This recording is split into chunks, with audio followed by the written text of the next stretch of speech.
அன்புள்ள சகோதர சகோதரிகள் உங்கள் அனைவருக்கும் அந்த காலை வணக்கத்தை தெரிவித்துக் கொள்கிறேன். இன்று நான் பேதுரு எனப்படும் ராயப்பரை பற்றியும் யூதாஸ் பற்றியும் பேச இருக்கிறேன். ஆகவே 2 பேருமே வேறு வேறு குணாதிசயங்கள் உள்ளவர்கள், வேற மாதிரியான போக்கில் உள்ளவர்கள். யூதாஸ் என்ற பெயர் என்னுடைய வாழ்வில் 28 வருடம் நான் குருவாக இருந்திருக்கிறேன். ஒரு தடவை கூட பிள்ளைகளுக்கு யூதாஸ் என்ற பெயர் வைக்கப்படவே இல்லை. பெற்றோர்கள் அந்த பெயரை விரும்பவில்லை. ஏனென்றால் அவர் இயேசுவை காட்டிக் கொடுத்தார் என்பதனால். பேதுரு என்ற பெயர் மக்கள் விரும்புகிறார்கள். ஆகவே பேதுருவை பற்றி பேசும்போது யூதாஸை போல பேதுருவும் இயேசுவை புறக்கணித்தார். இயேசுக்கு எதிராக சாட்சி சொன்னார். எனக்கு தெரியாது என்று சொல்லிவிட்டார். இயேசுவை மறுதடித்தார். அது ஒரு பாவம்தான். ஆனால் அவர் மனம் மாறி தம் குற்றத்தை ஒப்புக்கொண்டு திரும்ப இயேசுவிடம் வந்து விட்டார். மனம் மாறினார், வாழ்க்கையும் மாறிடுச்சு. ஆனால் யூதாஸ் அப்படி செய்யல. யூதாஸும் தன் குற்றத்தை ஒப்புக்கொண்டார்.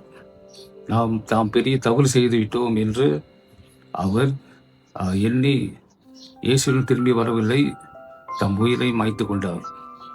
சில பிரச்சனைகள் வரும்போது நாம் பார்க்குற நாட்டில் யூடியூப்ல நம்ம செய்தியெல்லாம் பார்க்குறோம்.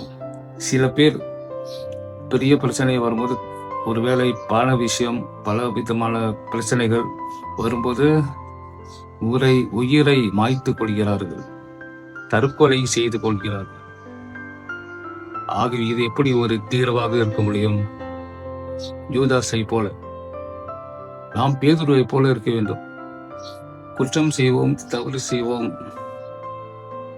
ஆனால் ஆண்டவர் காத்து கொண்டிருக்கிறார். நாம் திரும்பி எப்போ அவர்கிட்ட வருவோம், அவர்கிட்ட மன்னிப்பு கேட்போம் என்று.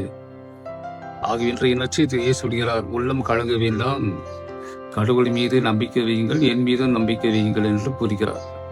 பெரிய பிரச்சனை வரும்போது கூட நாம் உள்ளம் கலங்காமல் இறைவனை நம்பி, இயேசுவை நம்பி வாழ கற்றுக்கொள்ள வேண்டும்.